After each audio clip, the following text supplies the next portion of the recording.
வணக்கம் பானு. திண்டுக்கல் மாவட்டத்தில் நேற்று அதிகாலை முதல் இன்று அதிகாலை முதல் சாரல் மழை பெய்தது. சுமார் காலை 7 மணி அளவில் இருந்து பலத்த மழை திண்டுக்கல், கொடைக்கானல், பழனி, ஒட்டஞ்சத்திரம், வேடசந்தூர் உள்ளிட்ட அனைத்து பகுதிகளிலும் பலத்த மழை பெய்தது. இதில் திண்டுக்கல் மாநகராட்சி மற்றும் ஒன்றிய பகுதிகளில் அதிக அளவு பலத்த மழை தற்போது வரை பெய்து வருகிறது. இதன் காரணமாக திண்டுக்கல் மாநகராட்சிக்கு உட்பட்ட ஒத்தக்கன் பாலம் இப்பகுதி வழியாகத்தான் யாகப்பன்பட்டி, வெள்ளோடு உள்ளிட்ட பல்வேறு கிராம பகுதிகளுக்கு செல்ல வேண்டும். அப்பகுதியில் உள்ள பள்ளி மாணவ மாணவிகள் திண்டுக்கல் மாநகராட்சியில் அதிக அளவு பயின்று வருகின்றனர். அவர்களும் இந்த பாதையை தான் பயன்படுத்தி வருகின்றனர். இந்நிலையில் அதிக மழை பெய்ததால் ஒத்தக்கன் பாலத்தின் பாலம் முழுவதும் தண்ணீர் தேங்கியது. இதனால் போக்குவரத்து முற்றிலுமாக பாதிக்கப்பட்டது. அதேபோல் ஒரு பள்ளி வாகனமும் அந்த தண்ணீரில் சிக்கிக் கொண்டது.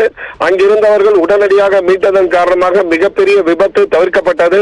மேலும் மாநகராட்சி பகுதியில் உள்ள பேகம்பூர், விவேகானந்தர் நகர் உள்ளிட்ட பல்வேறு பகுதிகளில் தற்போது தண்ணீர் அதிக அளவு தேங்கியுள்ளது.